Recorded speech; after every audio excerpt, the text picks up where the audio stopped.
Hello everyone, this is Skytear, aka No Brainer, and we are in a Skytear tournament match, round 2 against cdubs and Reclaudon, aka Kirito, aka Rick? What's his name? Commander, help me out here, what's his name? Ryan, okay, so between cdubs, aka, I forget his name as well, and Ryan, aka Kirito, but we're gonna be using Ryan because Kirito is trademarked. Let's ping that guy, tell him we're ready to go. Who won the coin toss?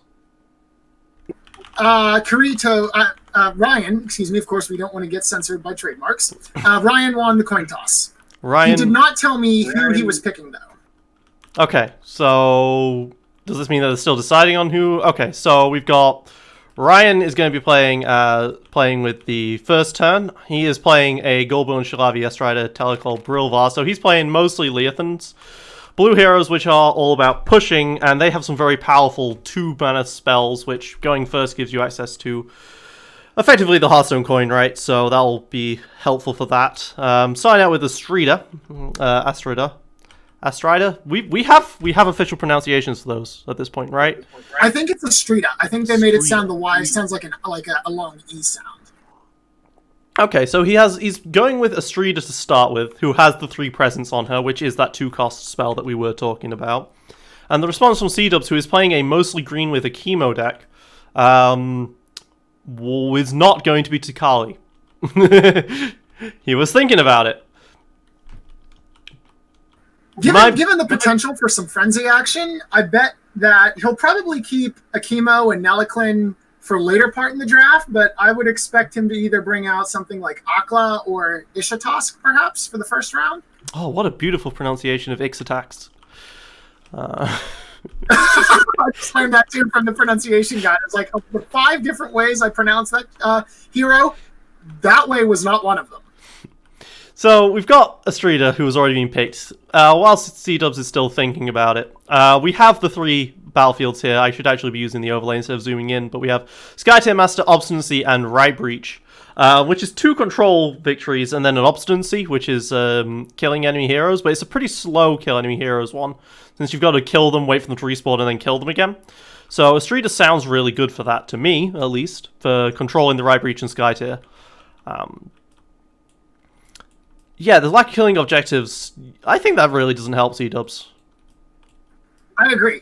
If we use the power of the omniscient casters and take a cheat look at their decks, Ryan's deck is very much set up for a control push style game, far more than I think Chris's is. There are some cards, depending on the heroes that Chris drafts, that might help him to counter the push, but just in general, as you mentioned, the almost all blue squad from Ryan here is going to give him an advantage with both the Skytear Master and the Right Breach win conditions. And he chose to go with Akla and Takali. So Akla has the 3 Burning Rages, right? He has some frenzy stuff. He has 3 Burning Rages, 2 Dodges, a Mind Palace, and Unstoppable.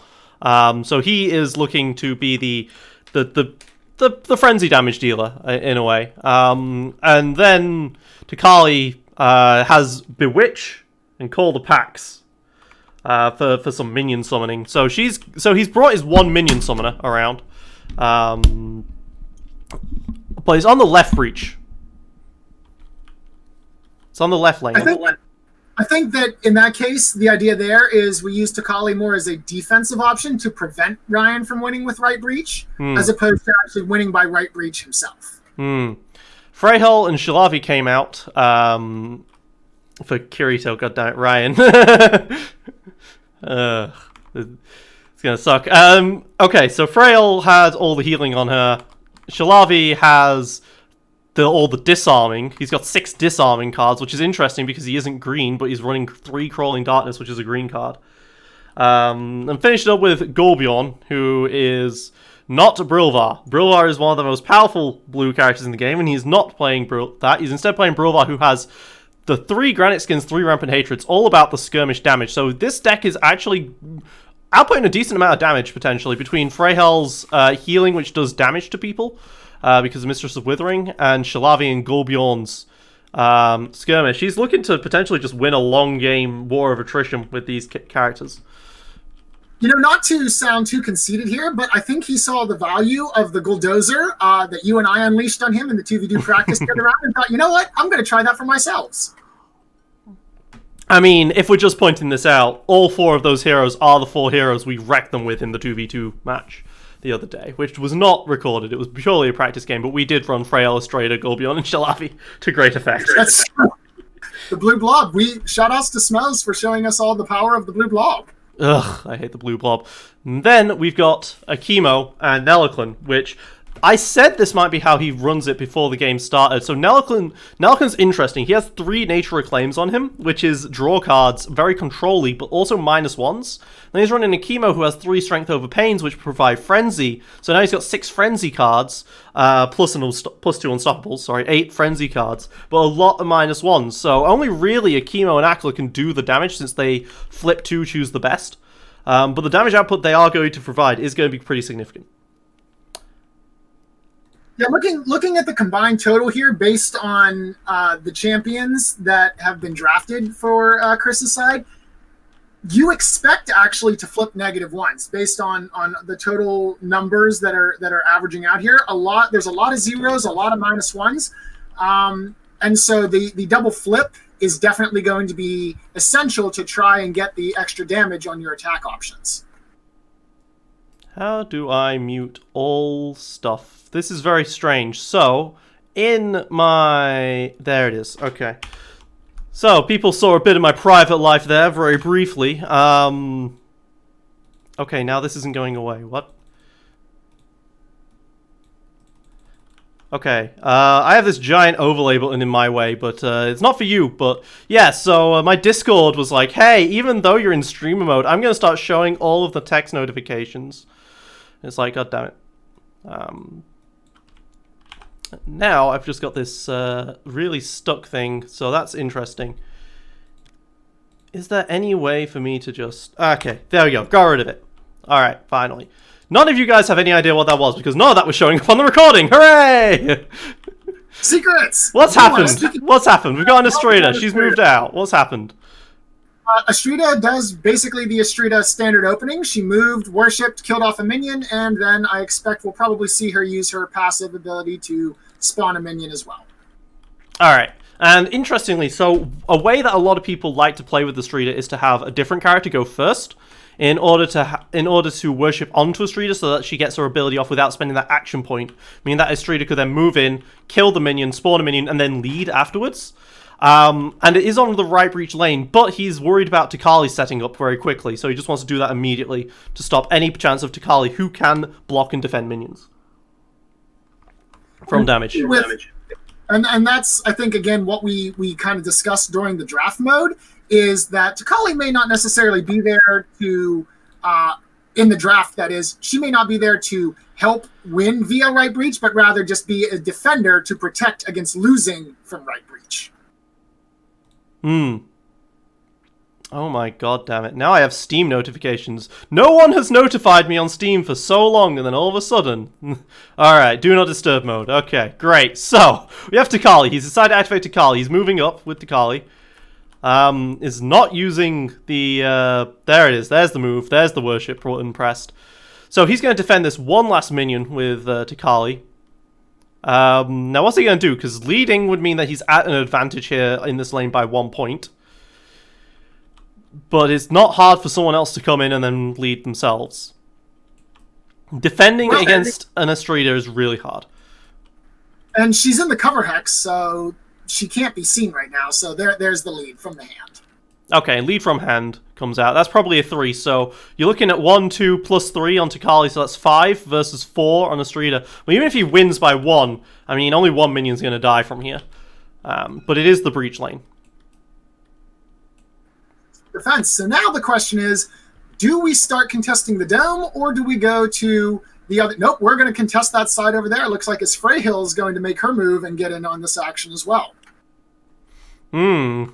That's interesting. He's using both characters who started on that side, and he doesn't actually have any other ranged heroes. Golbion and Shalavi are both melee.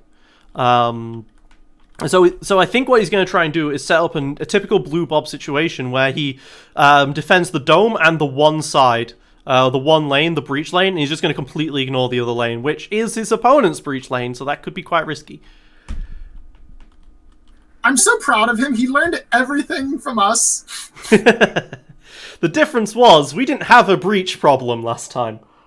That's fair. That's true. There were no breaches on the as an objective. As he leads from deck with Frail, there was no predictor or anything like that, so that's interesting. Also uses the worship to heal a Strider. Right? Yeah, gonna heal her. Hasn't flipped the thing yet.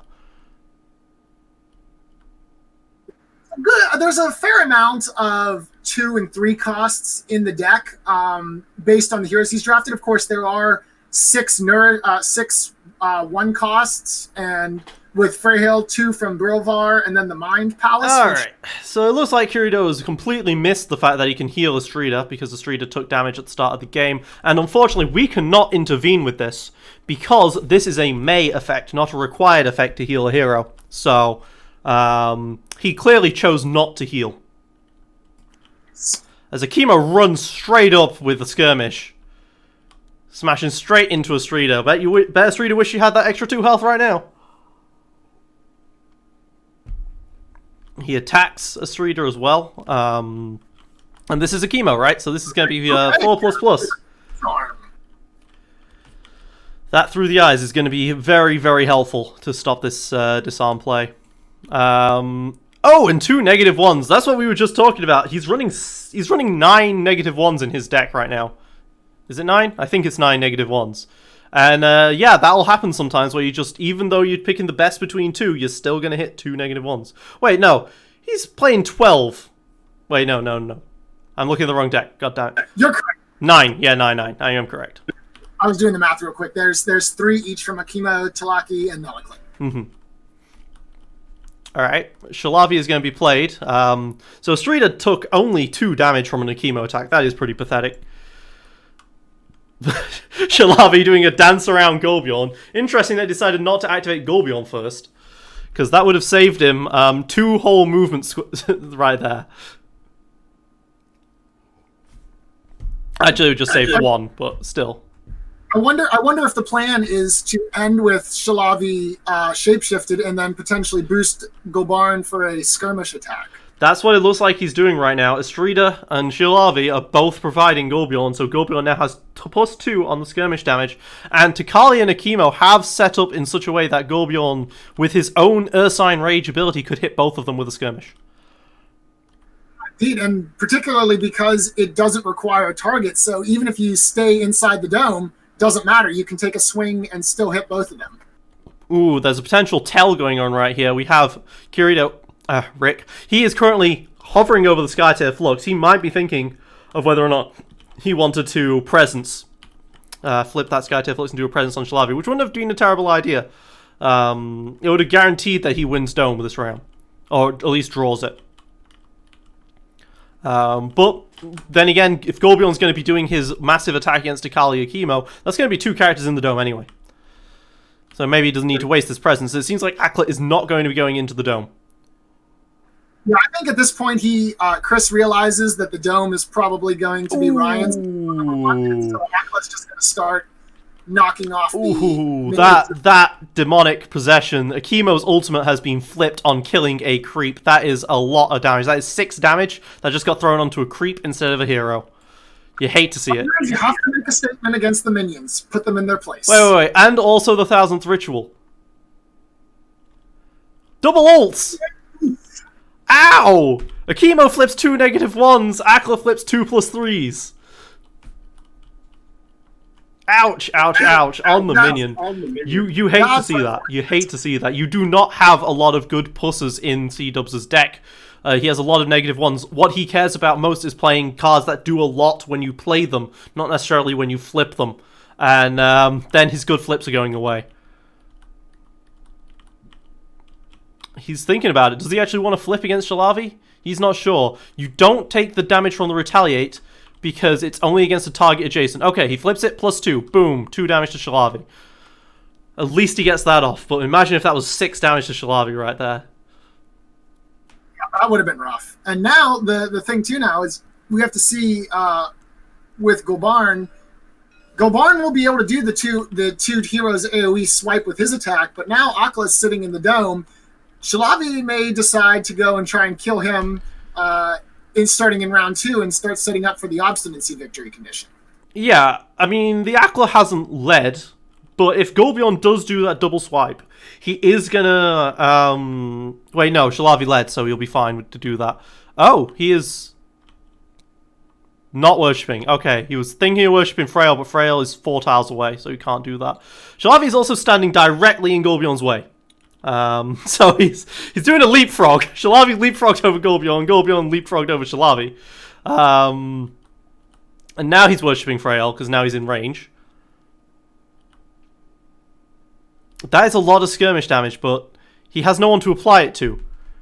If he goes over to attack Akla, he's going to get +2 from Shalavi and Estrida. He's not going to get that extra +1 that he just got from Frail. But he goes with a granite skin, so he has an extra +2 on this damage, plus an extra +2 from the Shalavi and Estrida. So that's 4. Alright, so we can deal some damage to Akla here, put him a little bit low, perhaps into single-digit HP. So, I mean, this is +4, yeah. Yeah. +4, he could do 5, maybe 6 damage, which is a lot more damage than they did to Shalavi. A +1, alright, 5 damage. Real nice. But that was a mistake, in my opinion, to have worshipped Frail. If you're going to do that sort of play, I don't know why you wouldn't worship Golbion instead and then hit Takali and Akimo. Right, because you're dealing more damage to overall. Yeah, you're doubling the damage you're dealing because you're hitting 2 targets. And you wasn't even in range with Freyhall. But then again, Akla is his second weakest hero. He might be just saying, look, those 2 characters do kind of have some health. Takali and Akimo both are sitting there with like 18 effective health because Takali's got some armor in her. So maybe he just wants to kill the guy who has no armor and just then try and win by just making the game a 4v3, you know? It might not just be the amount of damage you're dealing, but the target. But heroes can't lead, so... And going for Shalavi and Golbion should be able to finish off an Akla unless the Akla runs away. Whereas they weren't necessarily going to kill an Akimo. We haven't talked about it though, but Akla did go into the dome after shooting a minion on lane 2, which took a ton of damage. That was the heroist of minions. But that does mean that he is going to slowly be pushing up right breach, so it's not like you can't... You do have to defend that eventually, like around turn 4. And it looks like Nelliclin heading into the dome, so I would expect... Nope, never mind. I guess we'll take that back, because otherwise... With the outsider coming in, you can get a free worship action for Golbarn if Ryan wins the dome. So, okay, there we go. Nelliclin going into the dome here. He's moving. He'll probably, I would assume, attack and then lead to try and draw. He's going for Shalavi rather than Golbion, right. So that's why he went for a move instead of a skirmish. -1. Hate to see it. 2 damage.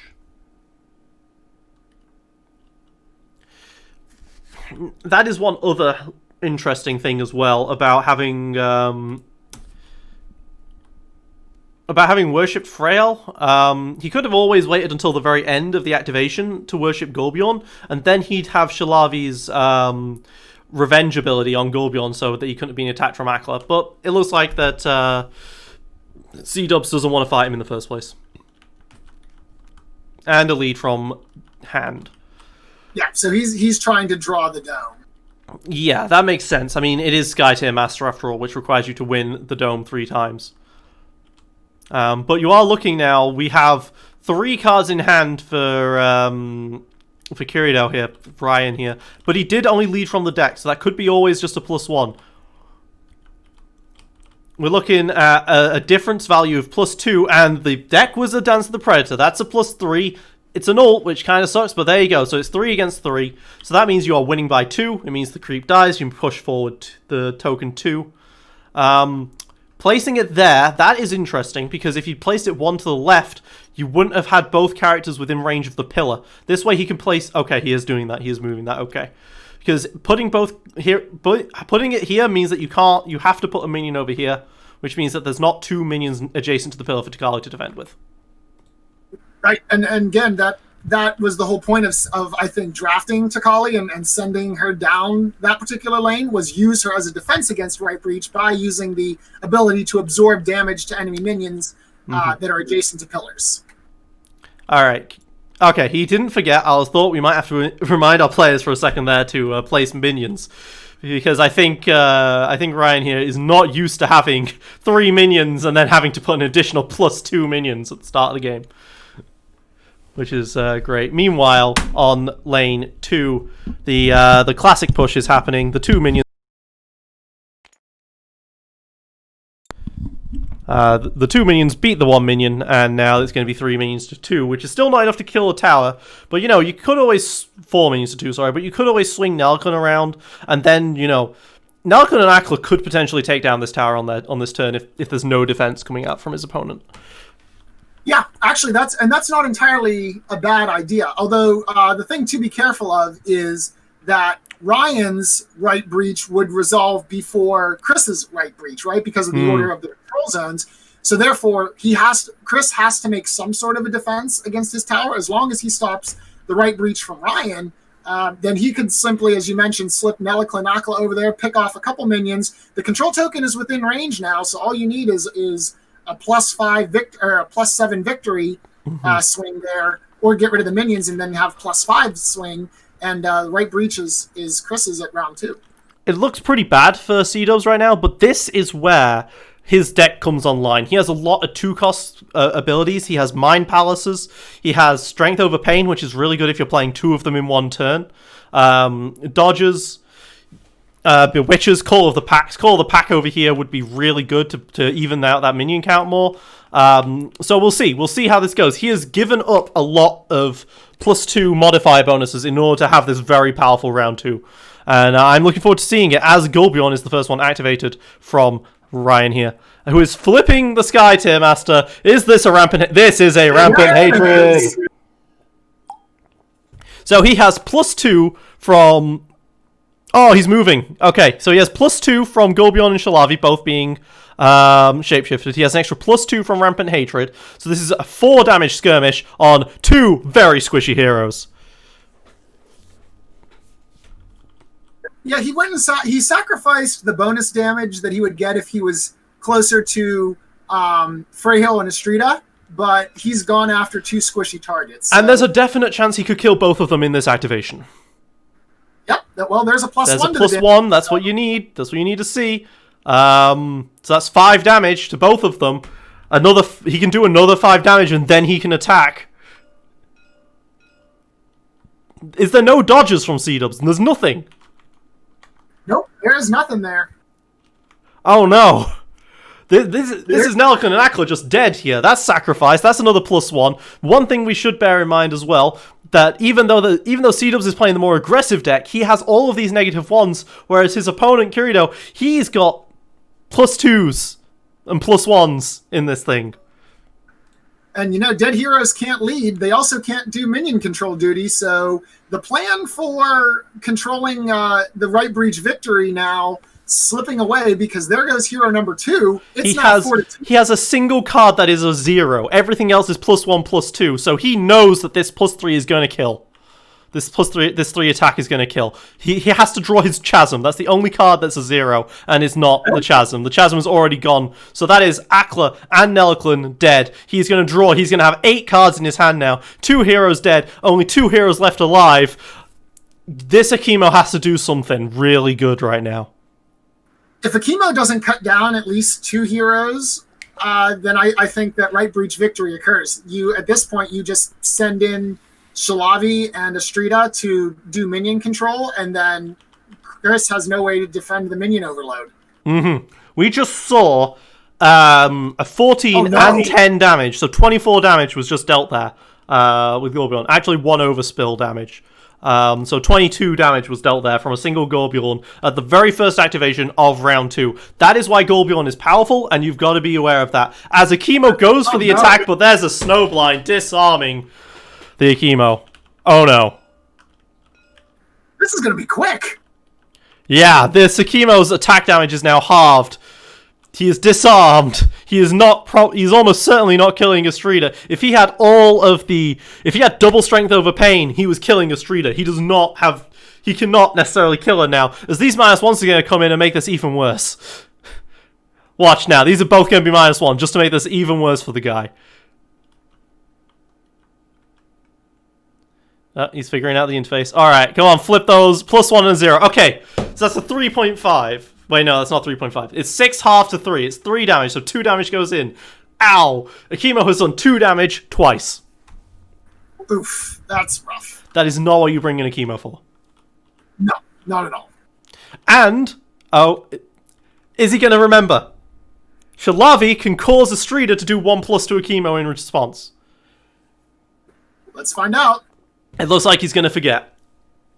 Yep. Once again, the may deal damage part prevents us from having to actively step in. But Absolutely. Honestly, I don't think it matters. It does not matter in the slightest, let's be honest here. But the board state is so far in Ryan's favor at this point that 1 or 2 extra damage from the revenge from Shalavi not going to make a difference. Well, here's one thing, right? He's not going to get this tower kill this round. He's going to get a Skytear Master, but he's not going to get the kill this round. And then both of those heroes do come back in round 3. He can defend lane 2 for certain, but depending on what this Akimo does, if Akimo walks into the dome, he can threaten to tie the dome, because Golbjorn didn't manage to lead. And so that means he has to choose between defending lane 2 or defending the dome. He can't do both.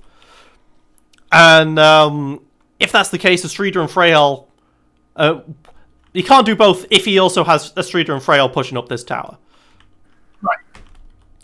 And then Akhlor and Elkon are going to come back, and they're going to come back, and they're going to be able to sit right next to the Nexus, so they're going to be in the fight immediately. So he still could make a comeback. He has some 3s that are very, very powerful in his deck. That could definitely do something to help him. He has those Dragon Punches. Right? Yep, Nelklin had a Dragon Punch on him. He has a Dragon Punch possibility. No, we already saw the Dragon Punch was used in round 1 during a lead. But we haven't seen the Nelklin ult. He could Nelklin ult for a Dragon Punch. And he might need to on round 3, because this is a lot of minions. Estrida is already shapeshifted, so he can create some more minions very easily. Yeah, if she moves in, attacks a minion to destroy them, if she kills the one that's sitting on the control token right now, then it can't be protected from Takali's ability. Mm-hmm. So that would make it a total of 6-1, plus Estrida's effect there as well, 7-1. So with a lead action, if you send in Freyhill, unless Takali also gets a 3 mana cost lead, I think that overload just occurs. So he's going to lead from hand with Akimo. He doesn't think Akimo's going to die this round. There is the chance that he gets pushed around, maybe. He doesn't necessarily know what's in his opponent's deck, but he's going to take that risk because it's going to be unlikely that he's playing Slide. It turns out that no, Kirito is not playing Slide. Slide was on his Takali. And so he's going to keep his Takali free and open to be able to do whatever she wants to do, if that is going to be to defend the dome or whatever. He wants to keep these options open. Yeah. And Steam P2P session failed with Rick there, so Ryan, why do I keep calling him Rick? So, this guy with his massive hand is just he's gonna take a while before he comes back. So that's gonna be annoying. So in terms of this board state, this is definitely. He's going to have the last turn as well. He killed 2 characters before they activated. So that means that there's only 1 character activation left for cdubs. Meanwhile, there's 3 left for Kirito. So Kirito takes an action, he takes an action, then Kirito gets 2 actions. 2 actions with his opponent being unable to do anything to influence the fight other than power action cards. The power cards. And so he has the free reign to do whatever he wants. There's a good chance he's like, you know what, this lane 2, I'm not worried about this. So, you know, this can happen and I can leave it alone. But I personally have made that choice before, and it has come to bite me because my opponent managed to Dragon Punch and get rid of all my creeps. Right. All right, well, it looks like Astrida's going to move in and start clearing out the minions. So 1 minion down. I assume we'll see 2 HP down from Astrida, and then another minion appear for Ryan. Worth noting that was another through the eyes, so all of the +2s have been seen at this point. Yep, and with 10 cards left in the deck, Ryan's still got a while before he's going to be able to reshuffle. Mm-hmm. So these next couple of attacks and skirmishes aren't necessarily going to be that effective if he was going to try and kill Takali next. But there we go. So he's moved, he's attacked. Is he going to lead with the Streeter? It could potentially play into an opponent's slide. But there's just so many minions there. Yeah, that's a problem. Even if he gets rid of all of his opponent's heroes in this lane, he is still losing that lane by 1. Okay, no, he's drawing whilst Takali is there, but that's 5. That's a +5 minion count right there. Yeah, that tower is going to take quite a bit of damage and set up for a guaranteed, almost guaranteed, round 3 right breach unless something happens. Streeter is the strongest push hero for a reason. There goes the sinkhole. But that was 3 cost, so it would have been useful, certainly. But did Astrida? Yeah, Astrida worship was the last action. Yeah. Yes. So she did not lead, which is important to note. He's trying to keep these shapeshifts on as much as possible. My prediction there is that he has another Rampant Hatred. I would agree with you, yeah. As soon as we see round 3, I suspect that Rampant Hatred round 2 will commence. Because what you could... If he doesn't move, right, Golbjorn can kill Akimo and Takali from inside the dome. Or, by moving Astrida right up here, he's got that one square where if he puts Nelklin and Takali... Or if he puts Nelklin and Akla together, Golbjorn could just go for the exact same play. Yeah, and at that point, then, we end up with an obstinacy win. Yeah, double obstinacy win. When one obstinacy is not good enough, you go for 2. Alright, that was very, very crucial. A Call of the pack has now been played to even that out a little bit. So now it is, after that attack as well, it is now losing only by 2 minions. That's much better state then for Chris now. Now he doesn't have to worry. He has 3 effective extra health on these minions to defend against this tower as well, because it kills towers before it kills minions. And he's worshipping. But he has no real good place to place it. You can't, because you're in the middle, you can't place it under your own feet. So there's no way to defend this creep in the middle. So it's a question of where does he want to place it for, I guess, Akla and Nelklin. He's placing it in the back. Okay, so what he's expecting here is, I assume, that the opponent's going to win and push the token up 1 point, and then he can spawn his minions again on the top of that pillar. Yes. And that way he sets up for the protection for round 3 then. Mm-hmm. cdubs. Skirmish is out, though. Oh, interesting. Okay, he skirmishes out, shoots Shalavi, probably going to go back in. 0. Doesn't get anything. Right, okay. So he is giving up lane 3. He's giving up the dome. So Ryan here, he can actually go and defend lane 2 if he wants, just to shore that up. Or he can just really push this through with moving Shalavi in. Shalavi's got an awkward position right now where he can't attack Takali at all.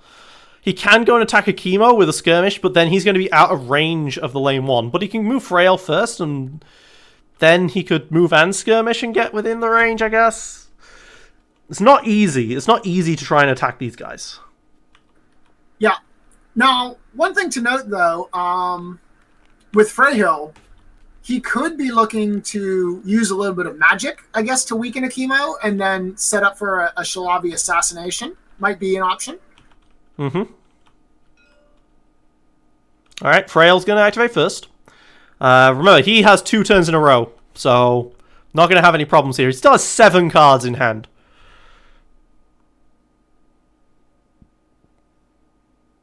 7 cards in hand. He's going to be overdrawing like crazy unless he starts playing all these cards. I feel like at least one of them has to be either Nourish or Sacrifice.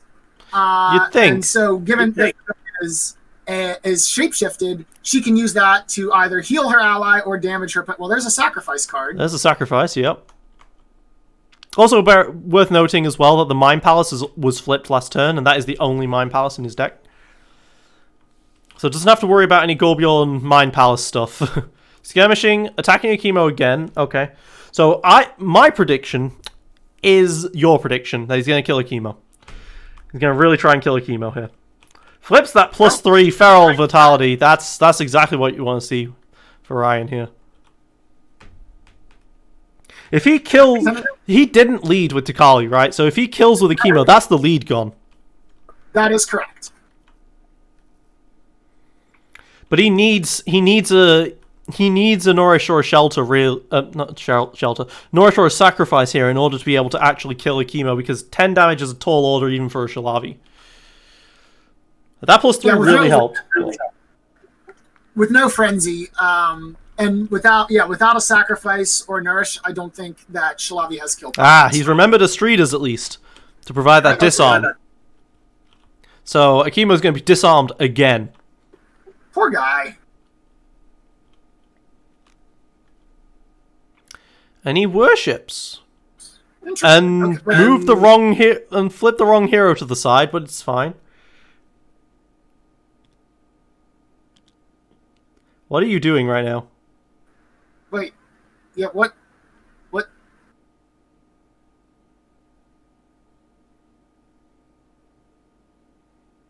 Looks like they're having a conversation about this, but I think Chris has caught on that Shalavi shouldn't be activating right now.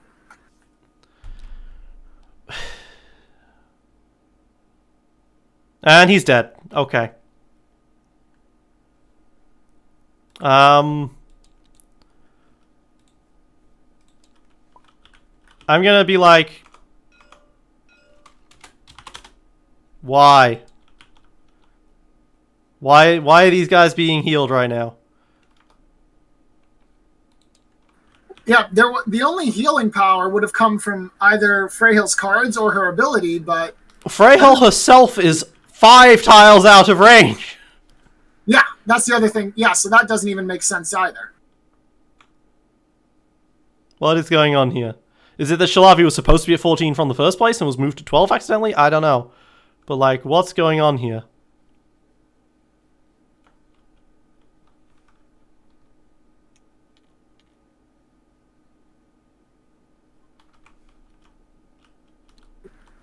Also, okay, Shalavi was already shapeshifted. You can't shapeshift the same person twice. There's a Frail and there's a Shalavi here. Why is this one flipped and this one isn't? Yep, we'll just take a second here to... Okay, yeah, for some reason Shalavi was turned as exhausted when it was Freyhill's activation, so... Okay, so he's worshipped on Frail again, is I think what's ended up happening here. Yes. But he was moving Shalavi because he thought Frail was Shalavi's token, I guess. Even though they're correctly labeled, like, you hover over Shalavi, it says Shalavi right there. You've got this picture and everything. This very fearsome, terrifying picture of her with tiny, tiny dagger claws, which is somehow far more damage than a bow and arrow or a giant bear claw. What can we say? Snow leopards are scary. Alright, I'm going back to my hand hidden because, yeah. Alright, so now he activates Shalavi. Yes, Shalavi will still get to essentially a free, quote-unquote, free turn without interference due to the fact that 2 heroes were defeated from Chris's team. So what does he decide to do with this Shalavi? Because Shalavi... I mean... Okay, so the thing is, right, the healing is reaction. So he still could have this healing up his sleeve. Yes. He forced himself to stay shapeshifted, but he still could have it up his sleeve. So if this is the case, it looks like Shalavi might actually be going for the Akimo kill, and then if she brings him into kill range, then the reaction for the sacrifice or the nourish comes in to finish the job. That seems to be the choice here. Now, there is one last alternative, which is that he doesn't have any of this, but he's going to have Golbjorn kill him next round. But that does mean you don't get rid of the lead right now, which is pretty important here to cause a ton of damage.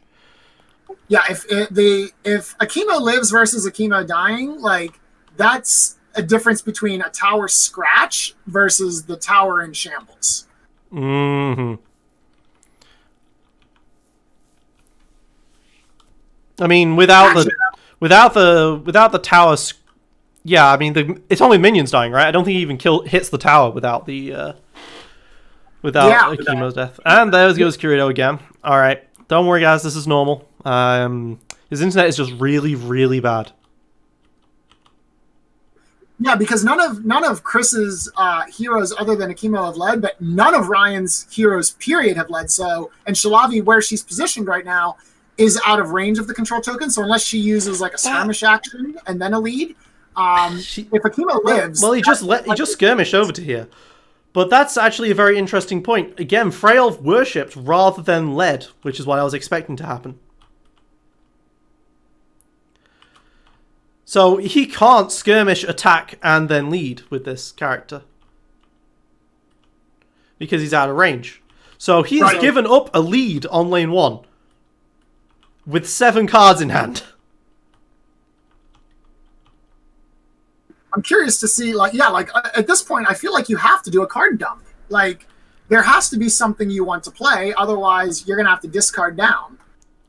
Okay, maybe he's just going to go for a skirmish and he's going to play 3 nourishes. I mean, that would hurt a lot. But, I mean, with that, you might as well have tried to kill him.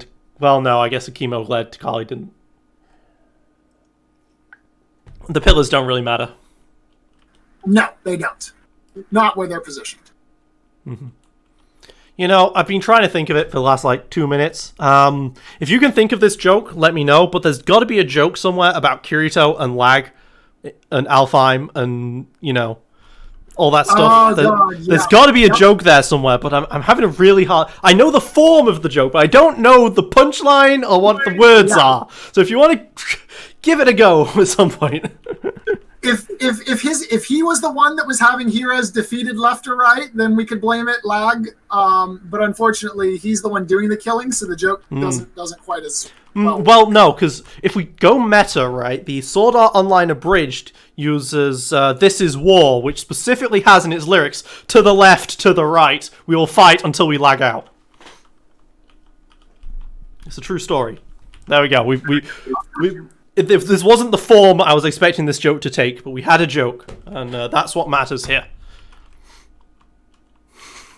Laugh, everybody! We're hilarious. I'm not quitting my job anytime soon. Don't worry, guys.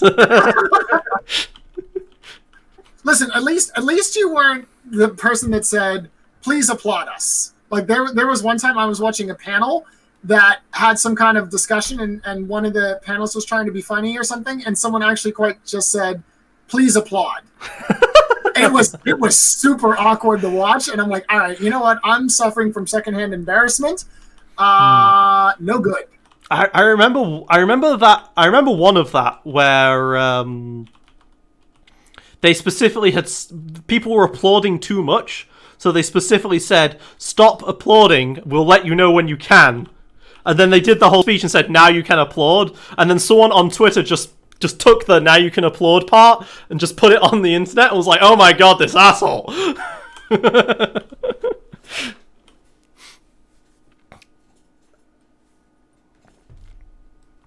Alright, so looks like Kirito's actually having difficulty maintaining a connection, period, right now, which is an issue. Yep, that's reasonable. I mean, so in the event that he can't reconnect, do we just get a trained ape to play for him, or do we just have no one play for him and he still wins anyway? I mean, in this case, you want to ensure competitive integrity as best as possible. So, I mean, it's one of those things where there's competitive integrity, and then there's you should not be winning this game integrity. So he's moved first. All right. Well, hopefully we can get a resolution here relatively. So he's moving. I guess he's going to skirmish and lead. Playing presence. He's not within range, but he's okay. So what do you do here? Because you could presence and lead from deck, but then you've still got 6 cards in hand. Right? You're not actually winning any value from leading from hand. From deck. So maybe you look at these as cards purely that you're going to draw next round. And you're trying to find this... Sorry, go ahead. He might be looking. He might be looking at the cards to set up for a skirmish attack. And then that way he can lead from his hand. Although he does need to use a move action to get into range there. Right. Okay. And he's gonna flip that to get rid of. He's gonna lead. All right. So he has to move at some point because he's not in range of any control. Yeah. He's got to then skirmish. That's skirmish. He might have been looking for a +2, but we know that all the +2s have gone. He might have been looking for an ultimate as well. I'm not sure if we've seen... no, we've seen all of the ults, right? Have we seen... I'm not sure if we've seen Song of the Siren. No, there goes the other Mind Palace. He was playing 2 Mind Palaces, not 1. Okay. But that's 1 damage. Alright, so now it's 9. That's 3 nourishes. I mean, even if you don't have the kill here, you throw your nourishes out on either a streeter or on trying to kill someone because you have too many cards in hand. Alright, there's sacrifice. So one interesting thing is that if he'd have sacrificed earlier, then Freo could have actually healed herself from the worship. But never mind, so that's 7 damage. Oh. That still leaves Akimo with 2 HP. That still leaves Akimo with 2 HP. That is not enough. And you know what? You know what 2 HP is? The revenge he missed at the start of the round. Oh, you're right. Oh no.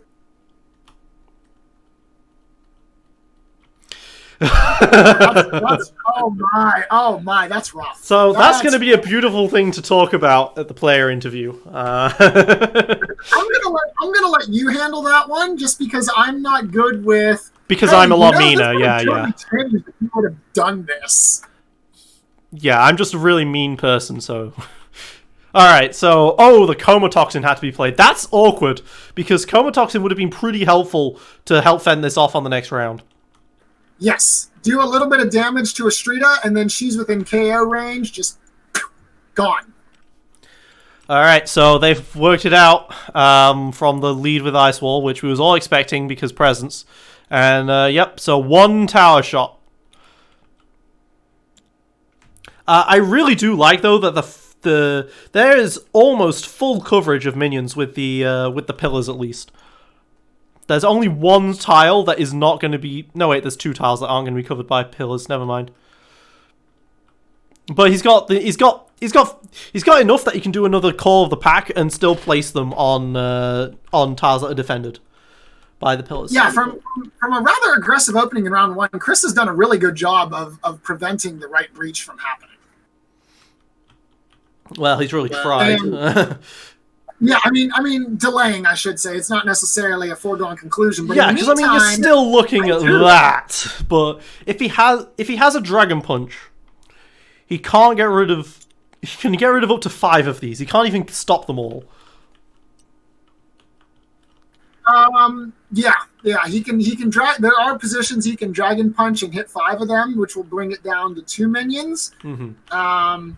But then again, the question is the Bulldozer going to show up and murder people again?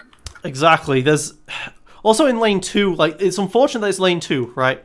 Because if it wasn't, then he could potentially try for a sneaky right breach victory.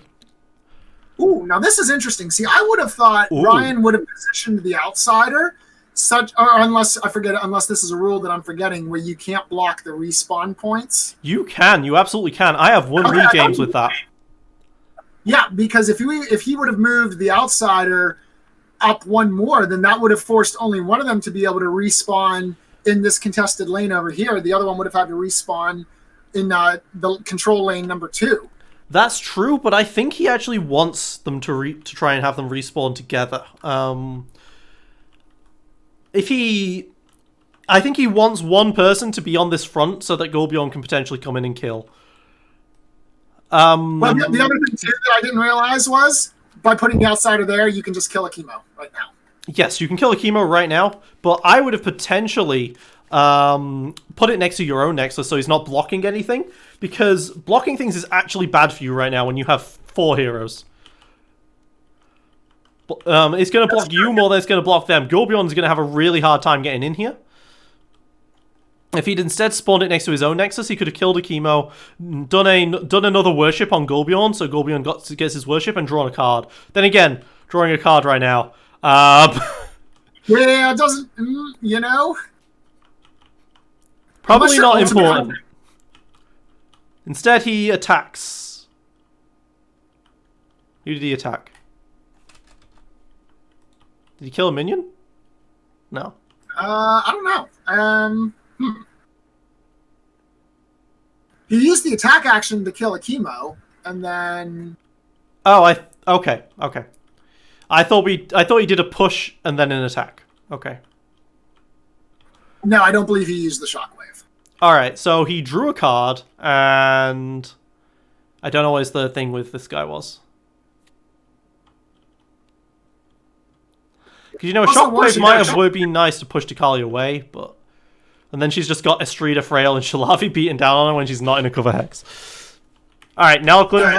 See, Nalklin and Akla come out now, but this outsider is blocking and stopping this Nalklin and stopping this Golbjorn from being able to skirmish and kill them both again. Like, that's the perfect kill spot right here is in these tiles next to the... just in front of Akla and Nalklin, and he can't get in there with a Golbjorn.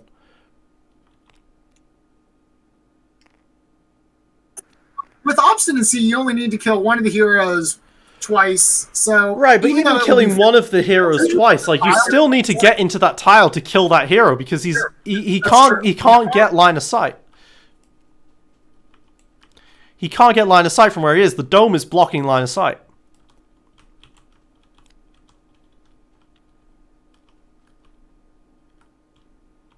Let's see how he positions them because this he discarded a presence, which is interesting. What else did you discard? I'm gonna do a quick check. Investigate. He discarded presence, crawling darkness, and what seemed to be a granite skin. Huh. Maybe even a rampant hatred, but I can't tell if that was there or. No, the rampant hatred I think was from Golbjorn. But then again, there's 2 in that discard pile. Alright, so he's placed Akla and Nalklin exactly as we expected, which means that Golbjorn... It would have been so nice if Golbjorn could have gone there. I'm just saying.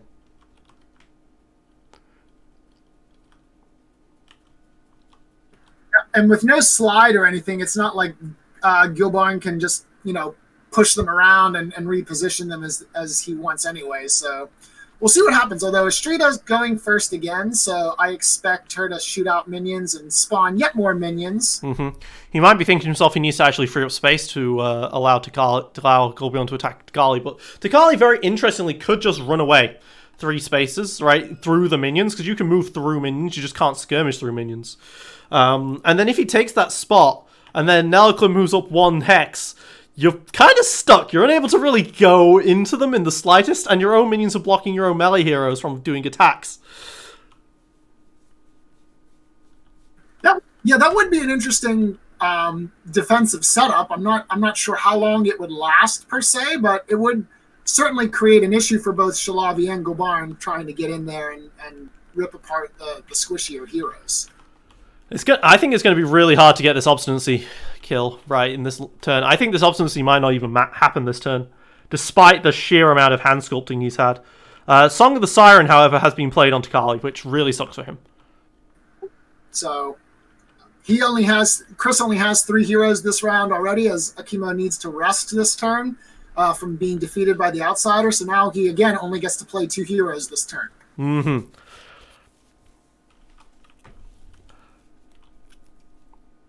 Which means that in theory, Shalavi can actually get into these hexes.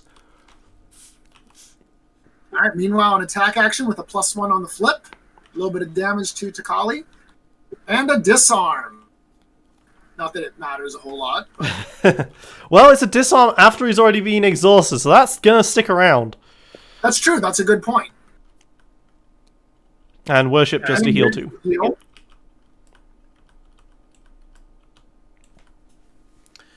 However, I will say lane 2 is going to be taking some damage next round, and then if he survives, if he doesn't defend this lane 2, then on round 4 it's going to fall. Yes, it'll take let's see, 4 damage, so it'll have 1 HP left. It'll take 4, so it'll take 2 damage because 2 creeps. Oh, you're right. Sorry, I did the math wrong there. Apologies. I teach math, I do the math wrong. Excellent. What do they pay me for? You see, I don't teach maths, and that's why I'm so great. It's fair. Not a math, just in general.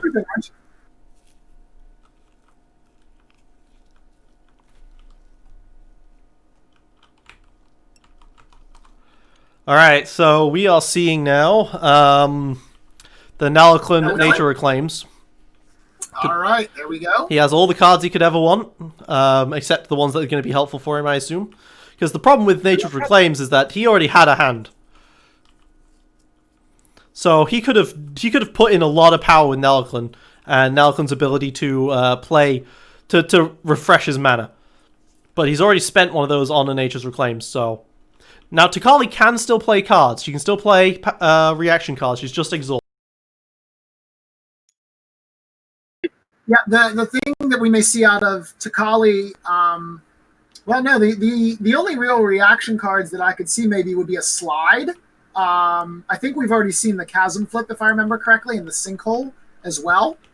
Does he? He runs more than one Sinkhole, though, right? He has one from Isatosk, who was not drafted. He has one from Nalaclin. Yeah. So there should still be a potential Sinkhole play.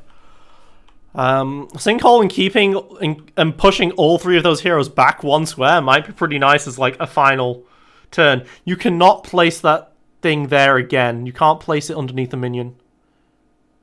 Yeah, pillars have to be constructed in an empty hex. Mm-hmm. So...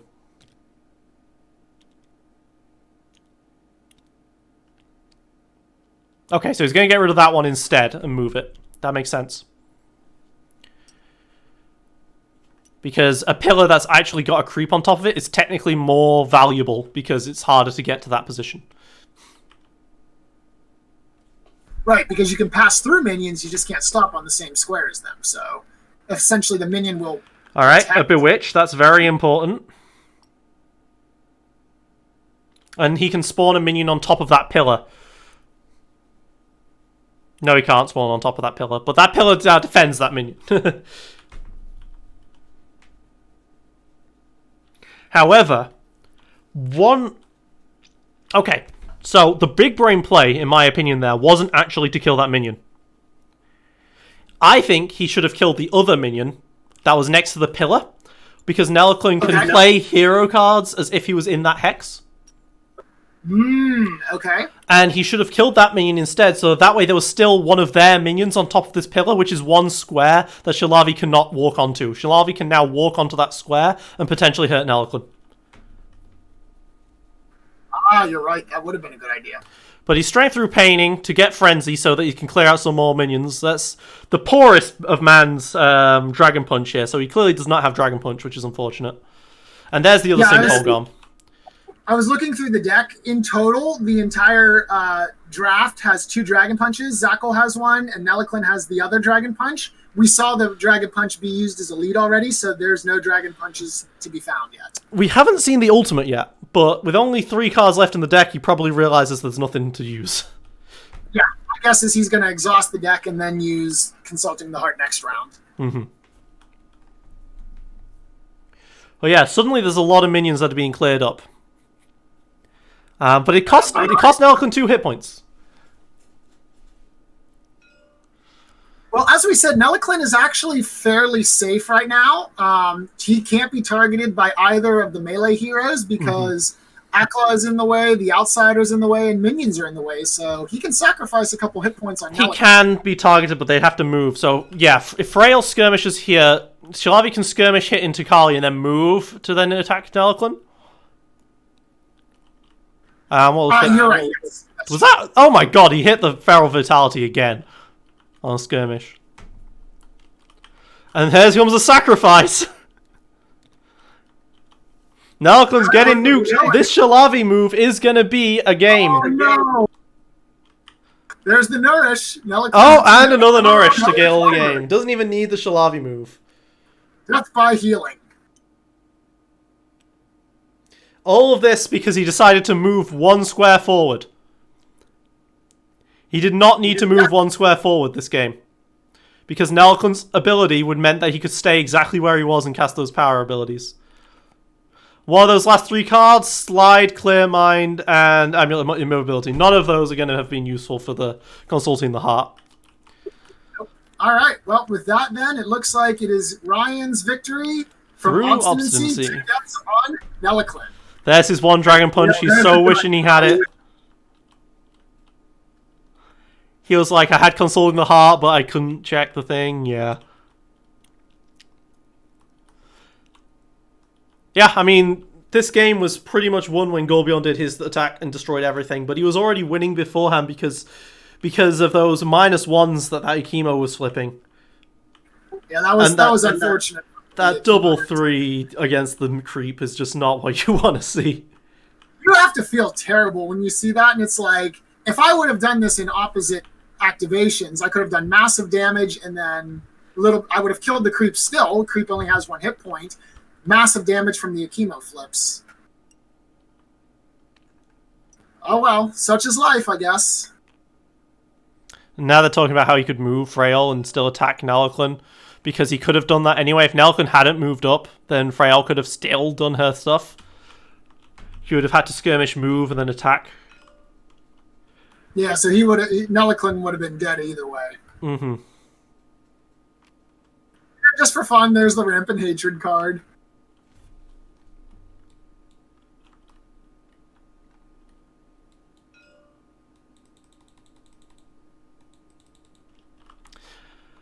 All right, you want to head up into the chat? Yep, I think our job here is done insofar as we can see without getting the players' thoughts. So let's head over there and have them talk us through this game. Oh yeah, I could use them with Akla, but I would have killed 3 of your guys. So Good morning, a gentlemen. few frenzies, but yeah, I would just die before them. when I had 10 cards in hand and got to discard 4, so I'm like, I just kept sacrifice, nourish. I'm like, well, I have 10 damage or something. Yeah, I mean, that is a lot of damage. Yeah, and I had the Rampant Hatred in Golbjarn's hand too, or in hand for Golbjarn, so I was pretty confident I would be able to get the obstinacy there, and if not, I did keep the presence and had a pretty good chance at Rape Breach as well. Yeah, I was saying that it was a very interesting decision you made to place the Outsider where you did. Yeah, because that does block the Golbjarn skirmish. Mm-hmm. That's why I put him there. Was a mistake. I should have put the Outsider over here. That's what sure. GameSlayer was saying. Yeah. Yeah. That was a slight misplay, but it ultimately didn't matter. Like, even if you had positioned things differently, I still could have. I still had it either way. I chose the wrong heroes for this whole setup. Realizing after the fact that he was that aggressive, I should have taken Iskatos and Zakol. Because they're more my control characters anyways. I mean, that's a lot of melee, but yeah. And Shalavi can really hurt if you're trying to fight that, but... Yeah. So when you brought 3 range guys in, I really should have used Brovar instead of Shillavi. I think you might have... I think I would have used I used the correct guys if you had brought the guys you were saying were correct, but because you didn't bring those guys, I actually brought the wrong ones. Yeah. But I mean, Shalavi did hit pretty hard.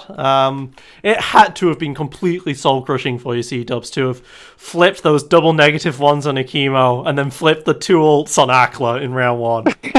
Yeah, my luck against him is so bad. Every time I play against him, it's just terrible. I mean, to be never fair, win you're the playing a flip. deck that is very luck-based in terms of its flips, but... Yeah, you are. It's because of the way I pick my characters. I completely just flub that. You play a lot of -1s. You play 9 -1s in that deck. Yeah, it's because the heroes I should just have taken, like I said, not even taken Akimo and Akla, and taken the other 2 because then I'm not attacking. Yeah, okay. And because typically I'm taking Akimo, Akla, Zakol, and then like someone else, maybe to mitigate the -1s at that point. Yeah, I mean that makes sense because this tournament has new frenzy rules, and people want to play with the frenzy rules, but sometimes that's not the correct play. Yeah. Yeah. Honestly, the frenzy trap. If you like, it's like, oh my god, frenzy's so much better, and it is much better. But at the same time, like you can get lulled into a bad sense of how much Disarm counters it rather well. Yes. Yeah, I was expecting it to be doing a lot of damage and frenzy stuff, and I expected some more melee too, which is why I brought a lot of disarm. And push. I mean, all the spell lines. Akimo did 4 damage from 2 attacks because of these disarms. It was awful. Yeah, so I did bring a lot of disarm to counter that, and I brought Shalavi because I expected a lot of melee, which obviously I didn't get. I don't know if me bringing Shalavi is what caused you to go into more of a ranged role. Because if so, then I guess she did the job. Well, it's just that I just wanted to go aggressive because I saw obstinacy and I thought I could get it, but even going second, it feels like being aggressive is a little bit more difficult. And I should have just went on the back burner of just going into control, and because there's 2 control objectives up, and that was the mistake I made at the beginning. I don't know. I still think having Akra and Eloquence sit next to each other for a Golbion kill is pretty bad. That too. Yeah, that being said, he did put them all the way over here, and so I was kind of far away from Ashrita and Freya, which... Yeah, I did pick up on some misplays there. I was surprised that you worshipped Freyhall for some reason rather than Golbion when he was making that play, because you ended up losing 1 skirmish damage's worth. It didn't matter in the end, but... So the reason for that was because I had sacrifice, and I had a sacrifice and a nourishing hand, and I wanted to be able to use those to deal damage. Right, but you was in the middle of a Golbion activation on someone completely different.